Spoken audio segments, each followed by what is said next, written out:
안녕하세요. 자, 이번 시간에는 12운성에 대해서 알아보도록 하겠습니다.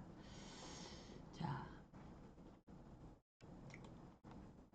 12운성이라는 것은 십간, 즉 갑을병정, 무기경신, 임계의 흥망성쇠를 12지지, 자축인묘, 진사오미, 신유술의 시간의 흐름에 근거해서 그 변화를 살펴보는 것을 말합니다. 즉 12지지는 봄, 여름, 가을, 겨울이라는 사계절의 순환을 말하는데 그에 따라 천간의 기운도 나고 죽는 것을 반복하게 되고 여기에는 오행의 변화가 작용한다라고 말할 수 있겠어요. 자, 그래서 오행이란 목화토 금수인데 여기에서 말하기를 태극에서 음양이 분화되고 음양은 수와 목금의 사상으로 분화되고 토는 수와 목금의 충기로서 생성되어 오행을 이루었다고 전하고 있습니다. 자, 오행에서 분화된 천간과 지지를 음양으로 나누면 천간에서 목은 양에 속하는 간목과 음에 속하는 을목이 있고 화는 양에 속하는 병화와 음에 속하는 정화가 있으며 토는 양에 속하는 무토와 음에 속하는 기토가 있죠. 또 금은 양에 속하는 경금과 음에 속하는 신금이 있고 수도 양에 속하는 임수와 자, 음에 속하는 개수가 있습니다. 자, 이 가운데 양가는 순행하고 음가는 역행하는 것이 바로 12운성으로 표출된 천간의 변화라고 할 수 있습니다. 자, 지지에서도 목은 양에 속하는 인목이 있고 음에 속하는 묘목이 있으며 화 또한 양에 속하는 사화가 있고 음에 속하는 오화가 있죠. 또 금에서도 양에 속하는 신금이 있고 음에 속하는 유금이 있고 또 수에서도 양에 속하는 해수와 음에 속하는 자수가 있고 토에서도 양에 속하는 진술토가 있고 음에 속하는 충미토가 있습니다. 자, 지지는 만물을 낳고 거두며 12마디로 순환하는데 천간은 12지지의 실정에 따라서 그 기운이 왕하고 쇠하고 죽고 묻히며 다시 상생하는 과정을 순환하는 것을 말한다. 이렇게 설명을 드릴 수 있겠어요.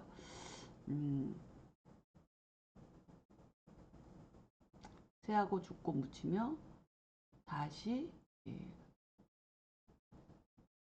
상생하는 과정을 순환한다. 묻히면서 다시 상생하는 과정을 순환하는 것이다.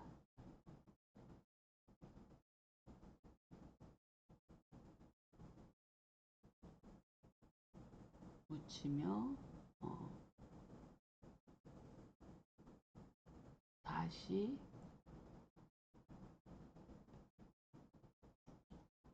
생하고 다시 생하여 상생하는 과정을 순환하는 것이다. 이렇게 해야 맞을 것 같아요.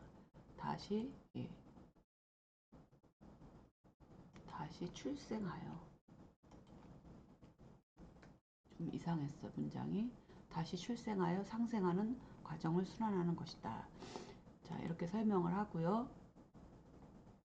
그 다음에 태극이 사물의 본체라고 한다면 음양은 사물의 운동성이며 오행은 바로 이 사물의 변화를 주도한다고 할 수 있어요. 그래서 태어나서 자라고 자기의 뜻을 크게 확장한 후에 쇠하고 병들고 죽는 것이 인간뿐만 아니라 모든 생명체가 갖고 태어난 숙명이라고 할 수 있습니다. 그래서 모든 생명체는 결국 중앙의 토로 돌아가서 묻히고 또 다시 새로운 생명이 탄생하는 것이 바로 우주 만물의 보편성을 갖는 천리라고 할 수 있고 또 불변의 법칙이라고 할 수 있습니다. 그러므로 12운성을 다른 말로 포태법 또는 장생법이라고도 합니다. 이것은 인간을 포함한 모든 생명체가 태어나서 크게 번성하다가 결국 쇠하고 죽는 변화의 연속성을 지니고 있기 때문이다 말할 수 있겠어요. 그래서 12운성의 단계는 다음과 같이 설명될 수 있는데, 공허하게 끊긴 기운을 시작으로 다시 생명이 잉태되고 형체를 갖추는 단계로서 이것을 절지, 태지, 양지라고 하죠. 그래서 절지라고 하는 것은 끊어진 것, 공하게 끊긴 상태. 태라고 하는 것은 다시 잉태된 상태. 양이라고 하는 것은 안에서 형체가 길러지는 상태라고 이야기할 수 있죠. 그래서 이것을 절대양의 단계다. 그리고 그 존재가 이제 안에서 이제 잘 길러지고 나서 밖으로 출생되어서 태어나는 단계와 그리고 성장하는 과정을 장생, 목욕, 관대의 단계라고 하는 거예요. 이것은 사람에게 비유를 한 거죠. 그래서 절대양도 사람을 비유로 이야기를 한 거예요. 그래서 절지라고 하는 것은 공허한 상태에서 누군가에게 잉태되어서 엄마 뱃속에서 잘 길러져 가지고 출생해서 태어나는 과정을 장생지라고 하고, 그 다음에 태어나서 오물을 벗고 씻는 목욕을 거친 다음에, 그리고 나서 무럭무럭 잘 자라서 성인이 되는 관대의 단계. 그래서 이러한 단계 과정을 거친다는 거죠. 그리고 자신의 기량을 펼치는 절정의 시기를 걸록, 제왕, 쇠지라고 이야기를 할 수 있어요. 그래서 걸록이라는 것은 세울건자로서 복록이니까 내가 이제는 관대에서 성인이 되었으니 이제 록을 먹을 수 있는 사회에 진출해서 사회에 봉사하고 성인으로서 뭔가 책임감 있게 어디에 소속돼서 일할 수 있는 단계를 이야기하는 것이고, 그 속에서 자기의 재량을 마음껏 펼쳐서 자기의 그 깜냥껏 어떤 위치까지 가는 것을 제왕이라고 할 수 있고요. 그리고 그 어느 정도 그 과정에 이르게 되면 이제 서서히 아랫사람에게 자리를 물려주고 자신은 점점 물러나야 되는 그런 시기를 쇠지라고 할 수 있는 거죠. 그리고 나서 점차 힘을 잃어서 쇠하고 병들고 죽고 사라지는 단계를 병지, 사지, 묘지라고 하는 거예요. 그래서 쇠 단계만 하더라도 아직 형태는 그 살아있는 상태에서 안으로 기운이 약해지는 단계이지만, 병지라고 하는 것은 실제로 안으로도 겉으로도 다 허약해진 상태를 병지라고 하고, 사지는 죽었다고, 죽음, 이제는 운동성이 끊어진 상태, 그리고 묘지는 묻힌 상태라고 얘기할 수 있죠. 이것이 인간뿐만 아니라 생명체를 가진 모든 만물의 숙명이라고 할 수 있다. 이런 12단계를 거친다. 이것이 바로 12운성이에요. 그래서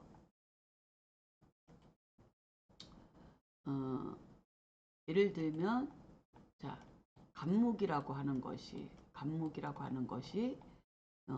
절지라고 하면은 신을 만난 거죠. 여기서 절지가 돼요. 그 다음에 유금에서 태지가 되고, 술토에서 양지가 되고, 해수에서 장생지가 되는 거죠. 그렇죠? 수생모. 그 다음에 자수에서 욕지가 되고, 축토에서 간대지가 되겠죠. 그렇죠? 생욕대.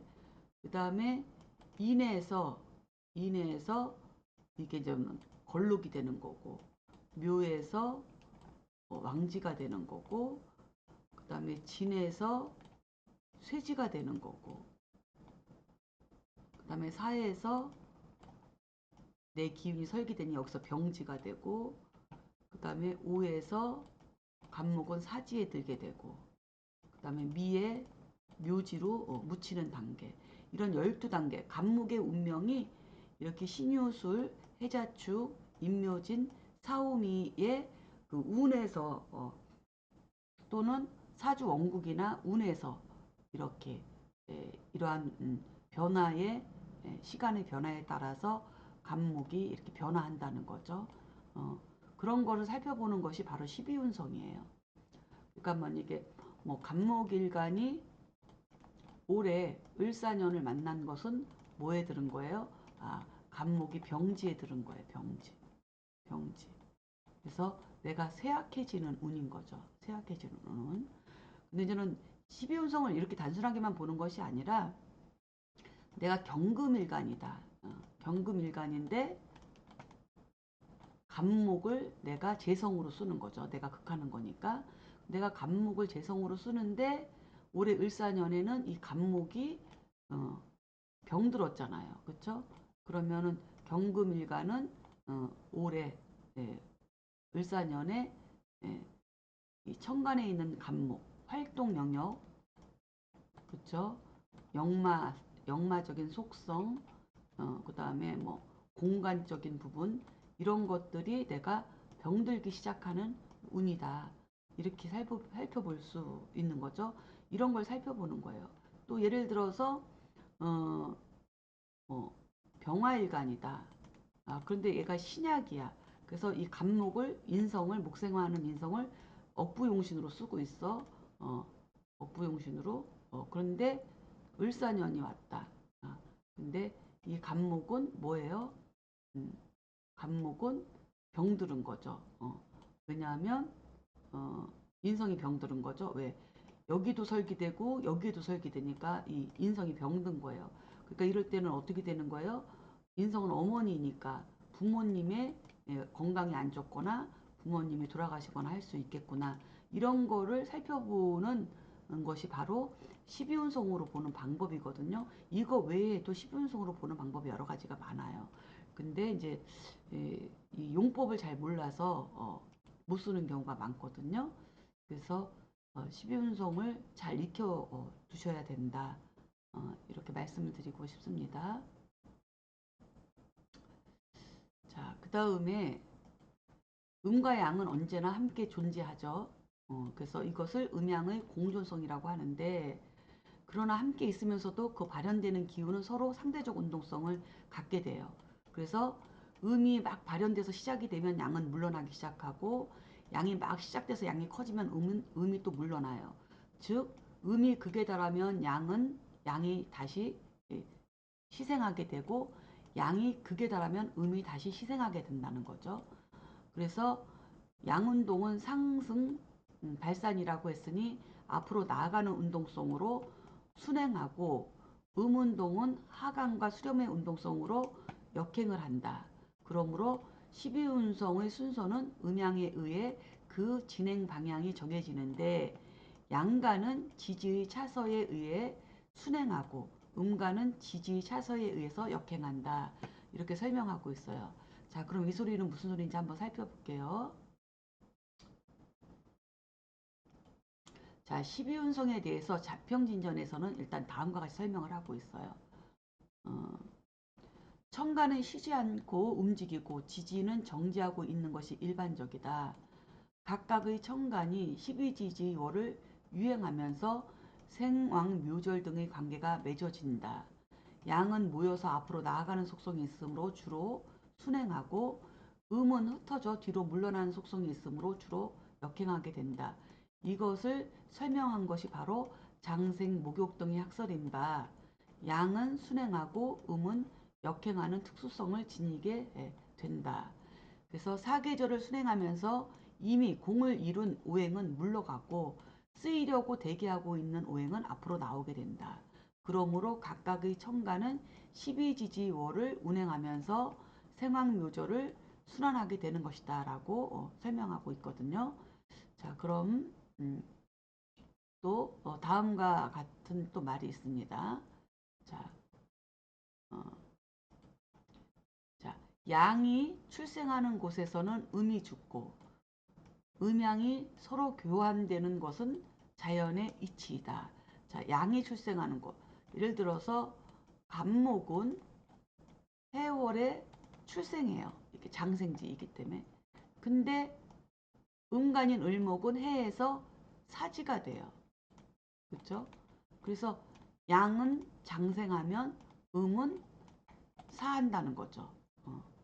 또 반대로 을목은 오에 장생해요. 근데 갑목은 오에 사지에 들어요.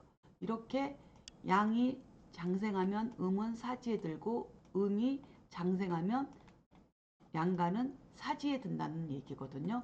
이건 12운송을 돌려보면 다 나오니까 이것도 부지런히 익히셔야 돼요. 외우고 익힐 게 너무 많아서 미안합니다. 자, 그래서 어쨌든 양이 출생하는 곳에서 음이 죽고 음양이 서로 교환되는 것은 자연의 이치이다. 즉, 양 간의 생지는 음 간의 사지가 된다. 그래서 음과 을을 가지고 논하여 보면 갑은 목 가운데 양이므로 하늘의 생기가 되는데 임목에서는 그 기가 흐르는 것이다. 그러니까 갑목은 하늘에서 움직이는 기운이고 그 생기가 땅에서 임목의 물상으로 형태로 드러나서 그 갑목의 기운이 임목 속에서 흐르고 있다는 거죠. 그러므로 해에서 생하고 오에서 죽는다. 반면에 을목은 목 가운데 음이므로 목의 지엽이 되는데 음이기 때문에 하늘의 기운이지만 음이기 때문에 목의 지엽이 되는데 하늘이 생기를 받아들인 것이다. 그래서 목의 지엽이 결국은 하늘의 을목의 생기를 받아들인 것이다. 그러므로 오에서 생하고 해에서 죽는다. 무릇 나무는 해월이 되면 잎이 지지만 생기는, 그러니까 실질적인 나무는 해월이 되면 다 잎가지가 다 떨어지고 앙상한 가지밖에 없어서 죽은 듯 보이지만 그 소리죠. 이거는 을목, 지엽을 이야기하는 거죠. 지엽이 다 떨어져 죽은 것 같지만, 어, 하지만 그 갑목의 생기는 이 해중에 예, 생기로서 해중에 갑목이 있음으로써 갑목이 장생하고 있다는 거죠. 생기가 그 속에 저장되어 있다가 봄이 오면 다시 피어날 준비를 한다 이거죠. 그래서 오면 다시 피어날 준비를 한다. 준비를 한다. 그래서 그 생기는 해에서 생하는 이치라고 하겠다. 그 나무는 5월이 되면 잎이 무성하게 되는데 어찌해서 갑이 사한다고 하는가. 이것은 겉으로 비록 잎이 무성하지만 그 속의 갑목의 나무 속의 그 생기는 이미 밖으로 다 발설돼서 무성하게 잎과 가지를 무성하게 펼쳤기 때문에 그 기는 다 발설이 되어서 기진맥진해서 이미 이제 다 죽었다 이거죠. 그렇기 때문에 을목이 무성해질 수 있다는 얘기예요. 그러므로 오에서 갑목은 사하는 것이다. 그래서 을목은 이와는 반대로 5월이 되면 잎이 무성해지는 것이니 곧 장생하게 되는 것이다. 이 얘기고요. 그래서 을목은 해월에는 잎이 지니 곧 사하는 것이다. 이것은 질과 기의 다른 점을 논한 것이다.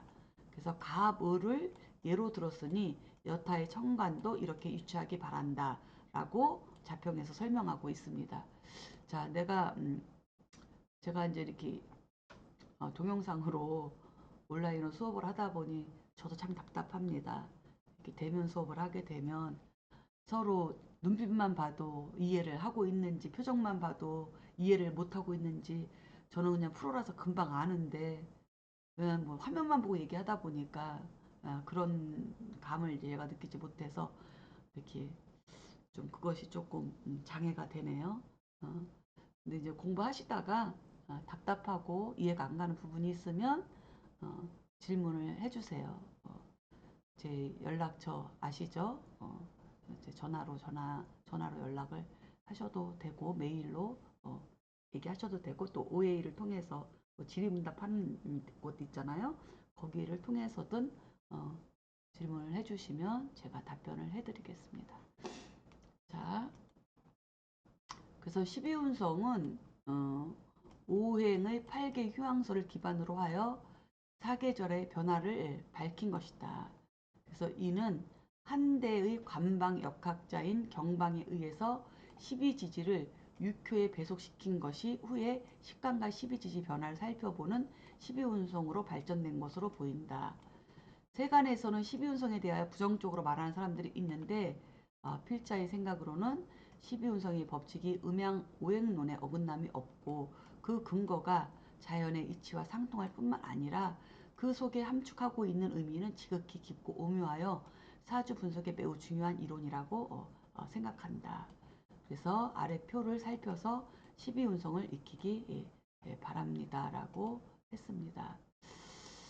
자, 그래서 아래 표를 보기 전에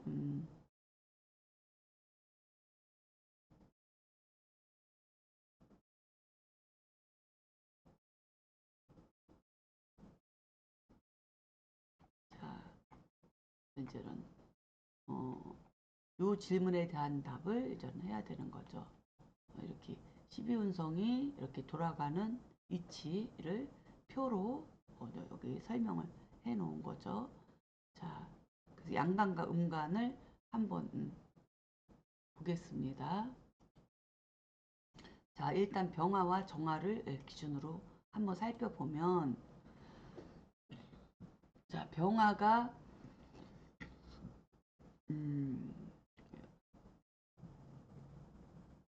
병화가 절지라고 하는 것은 7살 현관을 절지로 보면 되죠. 그래서 해월, 해자축, 요 해월이 절지가 되는 거죠. 끊어졌다. 그러니까 천간에는 화의 기운인데 땅에서 물의 기운이 있으니 이 병화가 통분이 안 돼 있는 거죠. 그래서 그냥 기운만 있는 거예요. 그래서 지지의 세력이 전혀 없는 거. 그래서 끊어진 것이다. 절지에 해당되죠. 그 다음에 자가 되면 이제는 음양의 관계로 만나면서 절지에서 태지로 바뀌고 그 다음에 축에서 양지가 되는 거죠.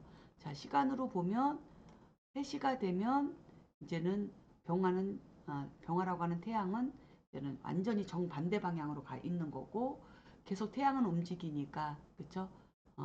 자시가 되면 이제 서서히 이제는 어, 이제는 내가 살고 있는 방향으로 다시 이렇게 움직이는 거죠. 여기를 정점 해수를 정점으로 해서 그래서 여기가 태가 되는 거고 그리고 축이 되면 이제는 거의 가까이 태양이 온 거라고 생각하면 되겠죠. 그 다음에 여기가 이제 오타가 났네요.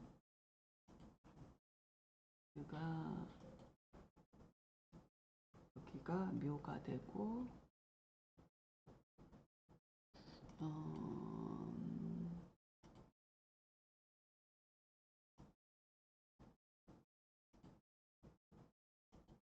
여기가 인이 돼야 되는데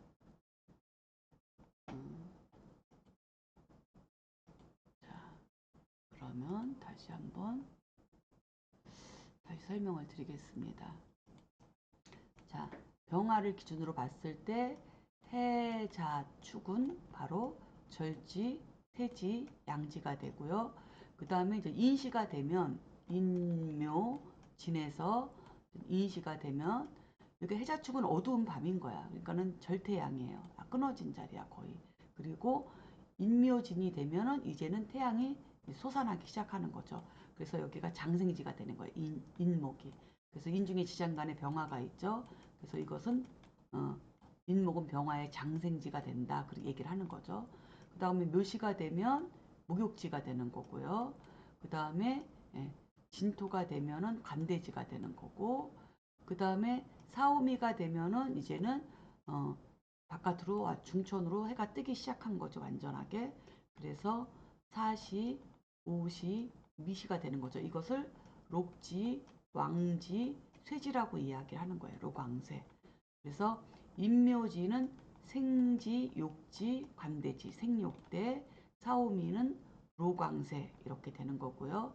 그 다음에 신유술은 이제는 이 병화가 화급금하면서 그리고 신시가 되면 이제 땅거미가 지면서 태양이 이제 힘이 이제는 점점 떨어지는 점점 어두워지기 시작하려는 그런 시간이라고 할 수 있죠.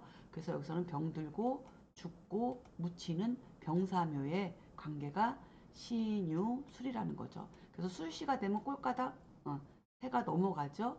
그리고 나서 해시가 되면 한 점 화기운을 볼 수 없는 절지. 그 다음에 자에서도 태지. 입태가 됐으니 전혀 보이지 않죠. 바깥에서는. 그리고 양지. 이것도 밖에서는 보이지 않아요. 그쵸? 안에서만 길러지고 있는 거니까 출산을 해야만이 아는 거죠. 인시가 돼야지. 그래서 병화가 인에서부터 왕해지는 거죠. 그래서 인묘라고 하는 것은 이것은 육신으로 보면 목생화가 되기 때문에 이거는 왕상한 기운이 되는 거고 진토는 분명 이 화생토로 휴수한 기운이긴 하지만 그래도 휴수한 기운이긴 하지만 진중에 을목이 있어서 진중에 을목이 있어서 이게 이제 목생활을 하고 있기 때문에 이 부분도 잘 챙겨봐야 된다. 그래서 이거는 관대지다. 이렇게 보시고 제일 좋은 것은 여기 사오미 중에서도 사오가 로강지 이게 되면 가장 왕한 거죠. 로강지. 그쵸? 그리고 병화가 미토를 만나면 또 이것도 화생토로 휴수한 건 마찬가지지만 미중에 정화가 있기 때문에 이게 통근을 하고 있다는 것도 계산을 해둬야 됩니다. 그래서 통근에서도 이 초기에 통근한 것은 두 번째로 강한 거라고 얘기했잖아요. 그래서 여기 통근도 봐야 되고 여기 진중의 을목도 봐야 된다. 그래서 요거는 관대지가 되고 요거는 쇠지이다. 그 다음에 병사묘는 휴수무력한 거죠. 그래서 이렇게 나눠져서 병사묘 절태양은 이제 약한 거고 생욕대 로강세 6년은 내가 잘 나가는 거고 6년은 내가 무력해지는 거고 이렇게 이쪽은 양운동 이쪽은 음운동 이렇게도 표현해 볼 수 있겠죠.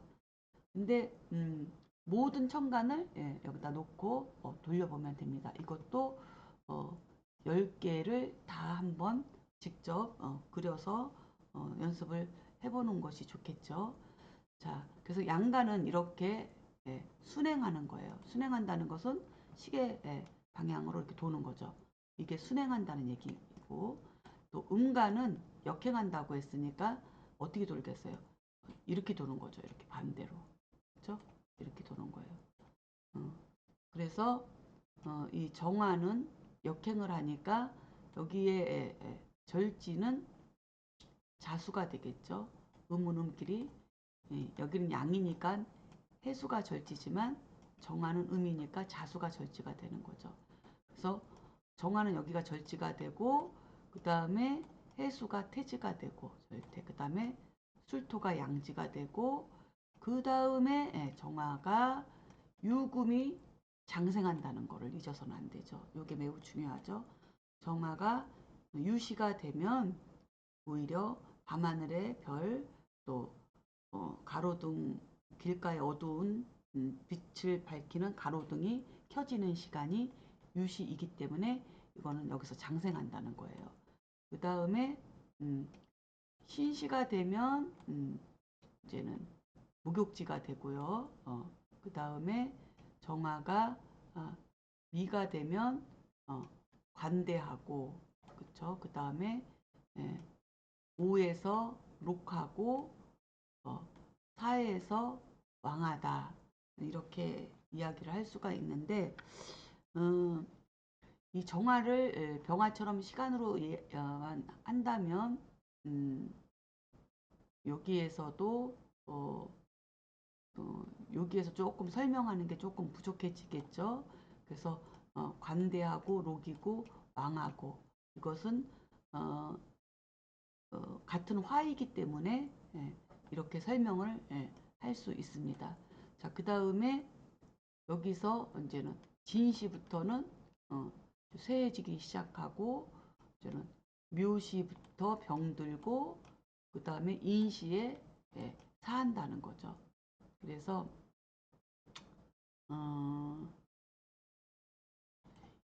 이게 여기서 사하고 그 다음에 축시에 다시 이제 양지가 묘지가 된다.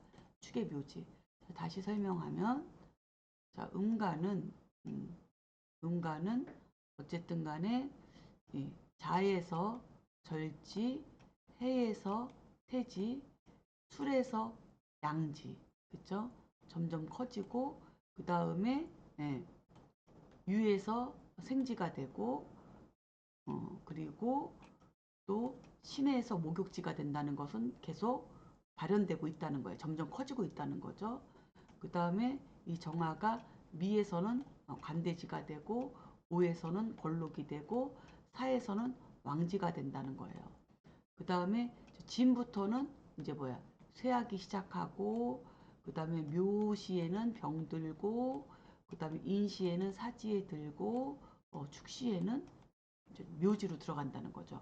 그래서 여기서 이제는 우리가 이제 살펴봐야 될 것은 무엇이냐면 이 정화에서 중요한 것은 유금이 음간의 장생지가 되고 그 다음에 정화는 축토에서 묘지가 되고 그 다음에 인에서 정화는 사지가 되고 그래서 요거를 이제는 요거가 이제 좀 중요하죠. 요 부분 요 세 개를 익히는 게 보통 뭐 같은 화니까 서로 음양만 바뀌었지 병화에서도 이게 로강세고 또 정화에서도 이것도 로강 쇠는 아니지만 로강대 관대지까지 이 정화도 어쨌든 로강은 록지 왕지는 음간이나 양간이나 음양의 그것만 바뀌었을 뿐이지 같은 화 입장에서는 같이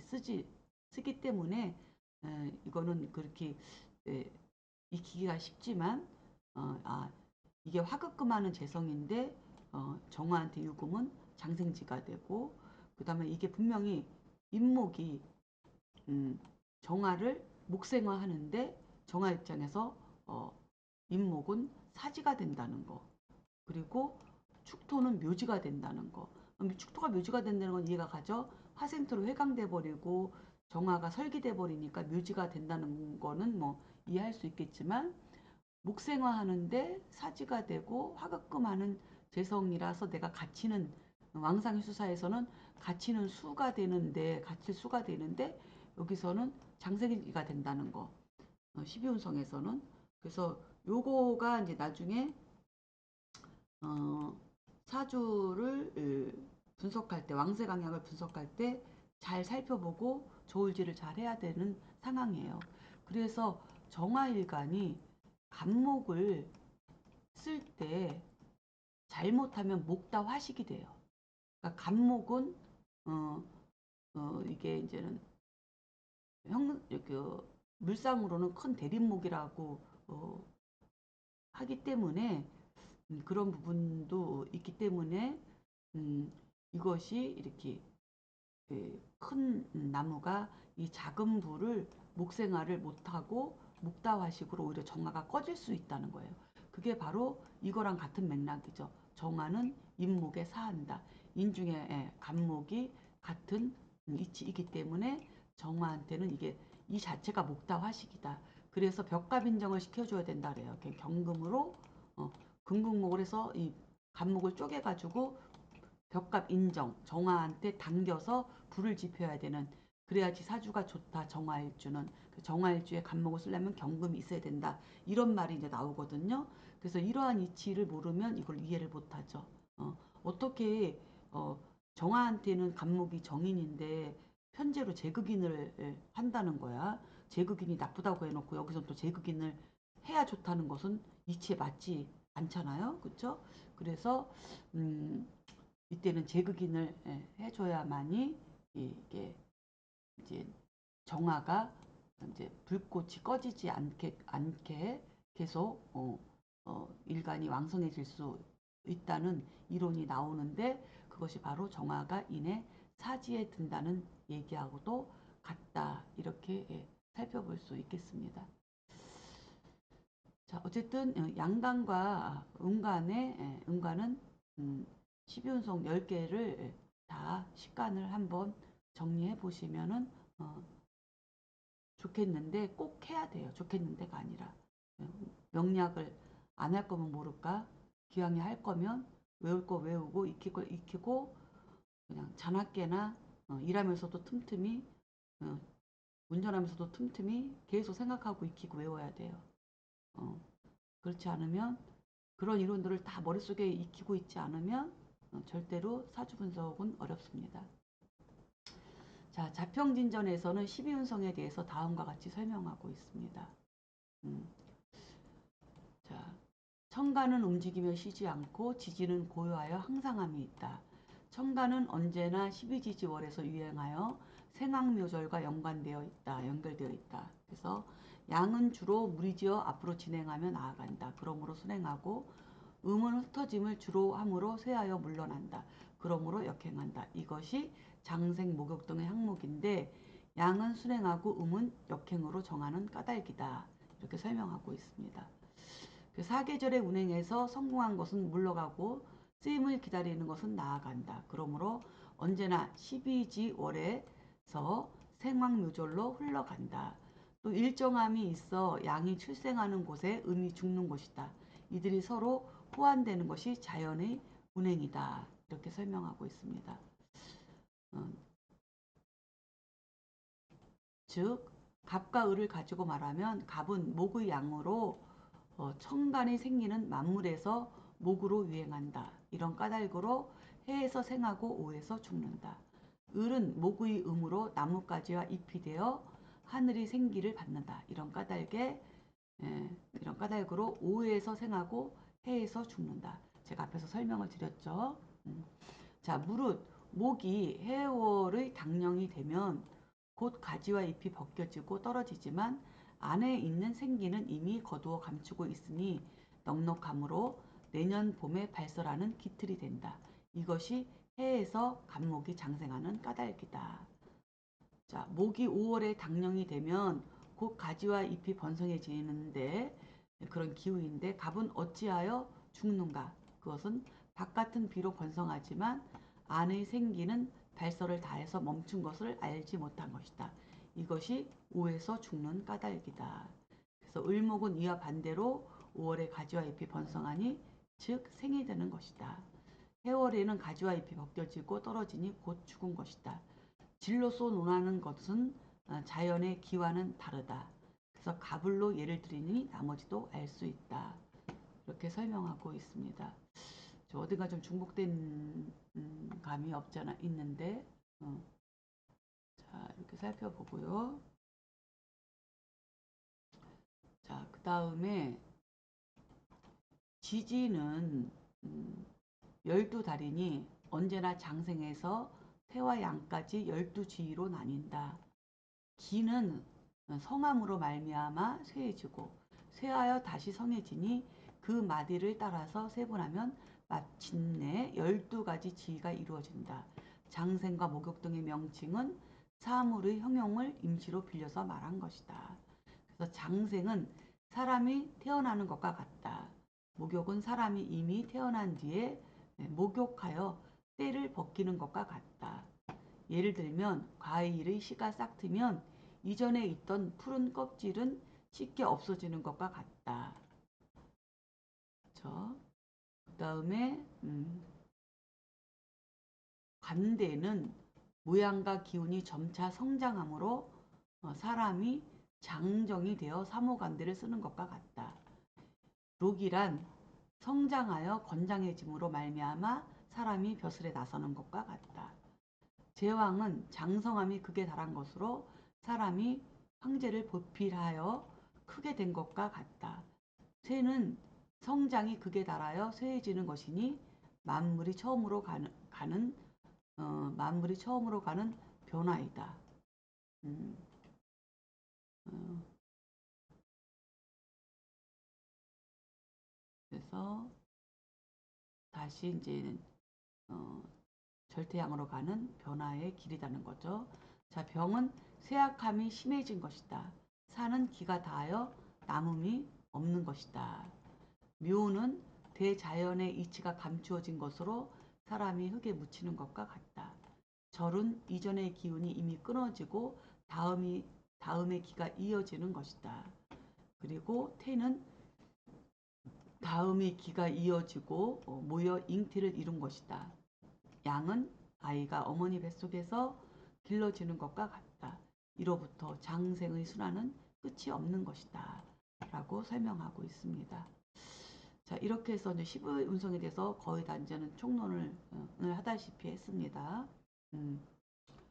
자, 그러면 어떻게 하면 이렇게 12운성을 잘 외울 수 있을까? 제가 비법을 알려드리겠습니다. 자,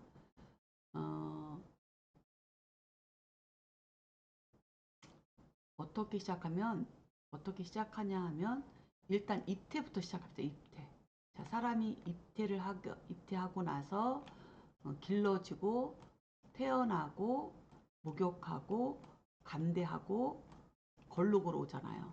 이것은 태어나면 입태되면서 길러지고 생하고 이렇게 이건 이제 양운동이라고 보면 되고, 그 다음에 왕하다는 것은 이제는 기울어지는 기운밖에 없잖아요.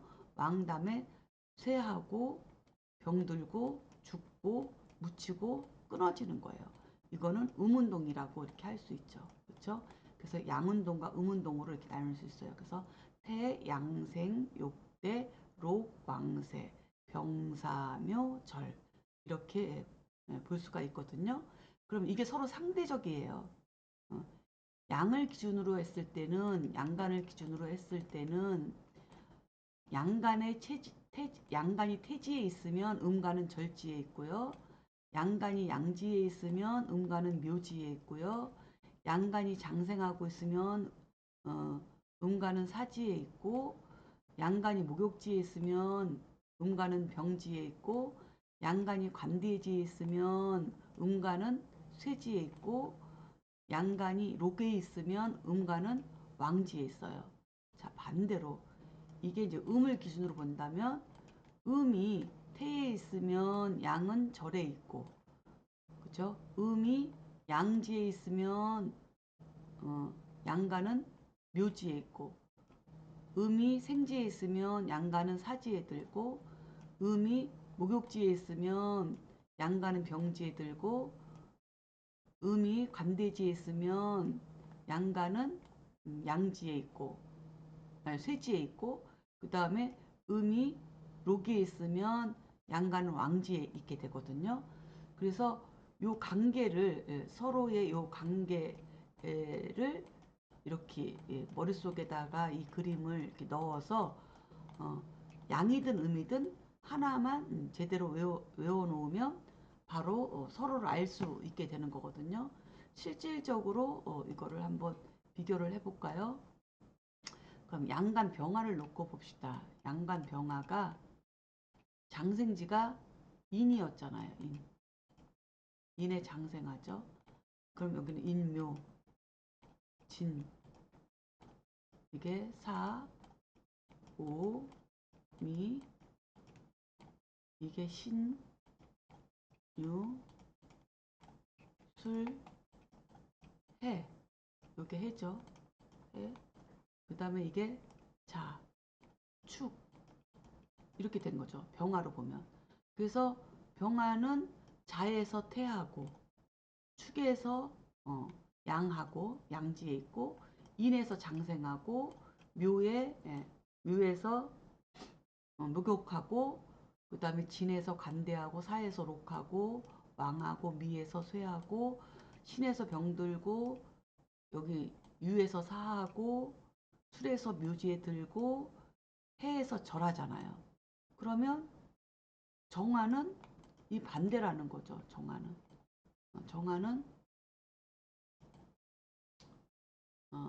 보면 정화는 역행하는 거잖아요. 그러면 이 정화는 자에서 이게 절이었잖아요. 자에서 절. 이제는 이건 이렇게 돌았으니까 이거 정화 음간은 이렇게 반대로 돌아야죠. 이게 절. 그리고 얘가 태잖아요. 절태. 여기가 양. 여기가 생. 여기가 욕. 여기가 관대. 그 다음에 여기가 록이죠. 록. 여기가 왕. 쇠. 여기가 병. 사. 묘. 자, 볼까요? 그러면 아까 병화가 절지에 있을 때는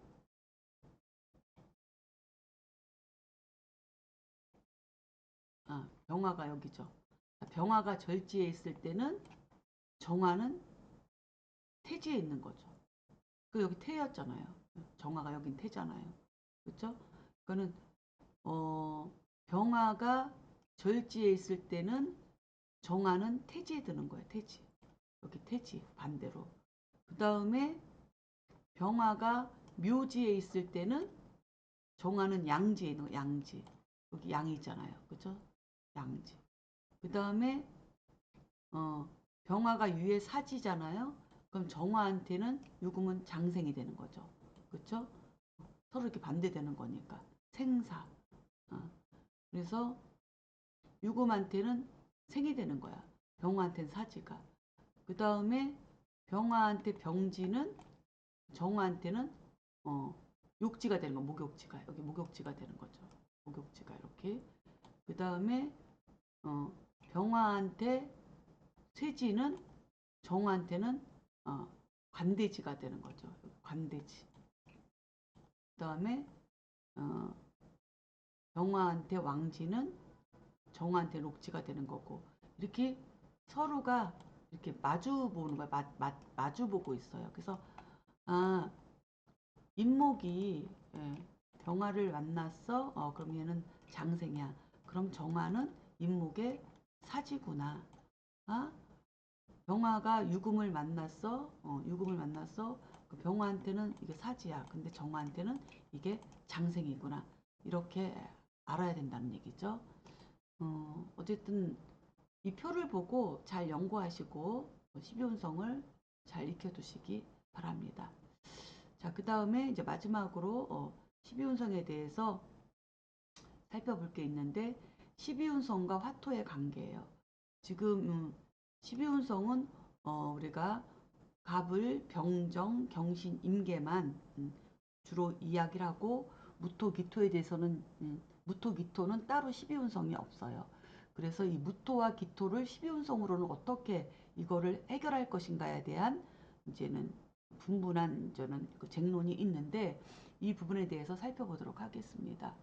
자, 12운성은 뚜렷한 자신의 속성을 지닌 목화 금수가 지지 시간에 따라 변화하는 양상을 파악하는 것인데 토는 태극에서 음양으로 분화되고 음양에서 다시 사상으로 분화되고 이 사상의 충기로 인하여 토가 발생하였기에 목화 금수 오행을 모두 포함하고 있다. 그러므로 토의 특성은 삼합이나 방국에 따라 다른 오행으로 변질된다.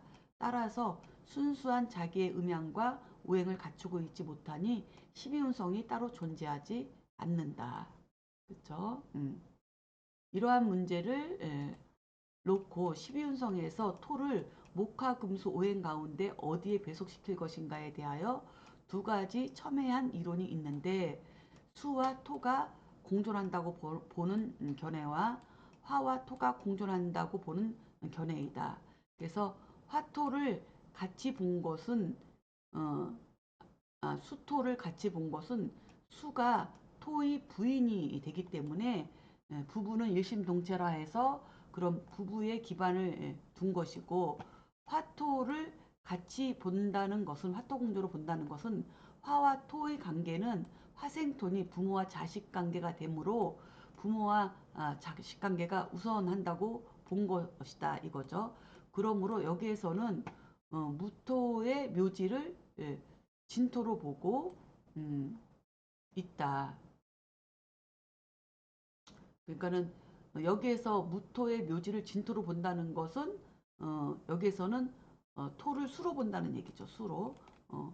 그래서 그럼 관계에서 자식 관계가 우선한다고 본 것이다. 그러므로 여기에서는 수토 공전으로 보기 때문에 무토의 묘지를 진토로 보고 있다. 이렇게 이제는 볼 수 있고요. 그래서 진토는 수의 묘지이기 때문이다. 이거는 뭐 안 해도 되네요. 그래서 자익관계 우선합니다. 그러면 여기서는 수토공존으로 보기 때문에 무토의 묘지를 진토로 보고 있다. 자, 그러나 지금 대다수의 명리학자는 부부관계보다는 천륜에 의한 부자관계, 부모와 자식관계가 더 근본이라는 데 동의하므로 그래서 12운성에서는 화와 토를 같이 본다. 이것을 화토공존이라고 한다. 이러한 이론을 뒷받침하는 것은 지지의 지장간에 또 보이는데 사중에는 무토와 병화가 같이 함께 공존하고 있고 오중에도 기토와 정화가 함께 공존하고 세력을 갖고 있다. 이렇게 살펴볼 수 있겠습니다. 그래서 무토일간이나 무토를 12운성으로 보려면 따로 토라는 것이 따로 없기 때문에 병화를 기준으로 봐야 되고 그 다음에 기토를 12운성으로 살피려면 정화로서 대신 봐야 된다. 이렇게 말씀을 드릴 수 있습니다. 자, 여기까지가 12운성까지 마쳤습니다. 자, 수고 많으셨습니다. 그럼 다음 주에 뵙도록 하겠습니다.